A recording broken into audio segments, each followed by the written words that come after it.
really, I don't want to sound like a broken record, but the economy is growing by nearly 4%. Federal Reserve Board, Congressional Budget Office, they're all talking 1.5, 1.6. Meanwhile, open your eyes, all those PhDs. So let's talk about that and where we go from here. Steve Moore, host of More Money on WC Radio, and special surprise, my old friend Kevin Brady, former House Ways and Means Committee Chair, and one of the key authors and implementers of the 2017 Trumpian tax cuts. Mr. Kevin Brady, it's a pleasure to see you. You look at these numbers right now. Okay, we revised 3.8%, and that's for Q2 ending in June. For the quarter ending in September, which is virtually over, the Atlanta Fed is calling for 3.9. All I'm saying is, why, this is great. Why don't these institutions like the Fed or the CBO or the Joint Tax, why don't they understand that America is capable of doing this under the right policies? And it seems like these are the right policies. Well, I'll tell you what, there's no question. The president knows that lower tax rates, especially on investors, works. He knows that removing all this burdensome regulation releases animal spirits, the work he's doing on energy. I even love, setting a goal of 5 million new apprenticeships in America, address trade shortages. All this is incredibly pro-growth. And I think you're starting to see this in the business investment numbers, I think are coming up to where we want it to be. And I know, look, you and Steve were key thought leaders and worked alongside us on the 2017 tax reform. And one thing I love about both of you is that you don't settle for 3% growth. Yeah. Our goal should be 4 or 5% growth. Yes. And I think those are, especially for this president, that's that sweet spot where he drives investment and research and innovation and paychecks because of this. By the way, it's so interesting, Steve Moore. You look under the hood of the GDP report that came out yesterday, the revisions. Business investment is actually growing faster than consumption in that report. As I say, producers are producing faster than consumers are consuming. And that is bringing down prices because you're putting more goods on the market from these supply side policies. Now, Steve, you look depressed, and I don't want prosperity to depress you. I want you to smile. This is a very interesting turn of events. You know why? Because it's happening probably 6 months sooner than a lot of people expected, even among optimists like ourselves.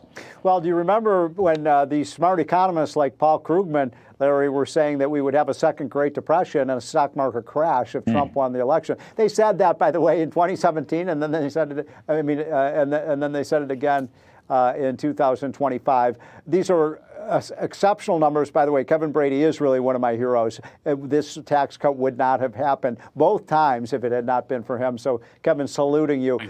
Why is it, I think we really need to ask, why is it that we have 300 PhD economists over there at the Federal Reserve Board and they can't count? They can't see what's happening in the real world. How could they be so wrong, Larry? I mean, they were off by 150% in terms of what the GDP is. And so it's frustrating. But I'm going to call this Ronald Reagan's third and fourth terms because he really is using the Reagan lower taxes, get spending under control. I'm not a huge fan of his tariffs, but those seem to be working out pretty well. How about the fact that we got $3 gasoline? I mean, it was $5 a gallon under Biden. So these are all positive trends, and I think it will continue. The other thing, Kevin, there are a lot of inflation measures. So we had the PCE deflator came out today. It was okay. It was under 3%. It was no worse than anybody want. But I looked at the GDP report yesterday, and the GDP deflator, I don't know why people don't use it. The GDP deflator, which covers all of those components inside the gross domestic product report, that thing was 2.1%, and nobody made any mention of it except this show. 2.1%, right on top of the Fed's target rate. In other words, why I don't have to worship at the altar of the PCE deflator just because some Federal Reserve guy says so. Those guys should open their eyes and take a look at that report. I mean, it deserved a lot more attention than it's getting. The stock market was up big today, Kevin. I mean, I'm not saying everything is always perfect, but I'm saying is when you have the right tax and regulatory incentive structure, good things happen.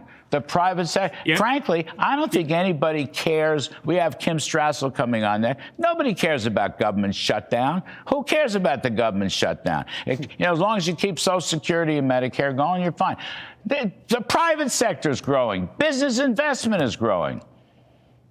Yeah, so I think a couple of points. One, I do think these policies are working. And while I think the greatest strength of pro-growth tax policy is in the longer-term investment in innovation and just that competitiveness we're so good at, we do see these immediate results. I do think there is a lot of uncertainty around the tariffs issues. They're waiting for clarity, no question about that. But as we're speaking today, and I love this about President Trump, when Secretary Yellen tried to convince 38 foreign competitors to impose another global minimum tax on top of ours, which would have just robbed our tax base, undermined our own tax policy, and basically made it harder for U.S. to write tax policy to U.S. interests. President Trump said, absolutely not, never going to happen. So right now, over in Europe, Secretary Bessent is negotiating with the G7 and OECD to remove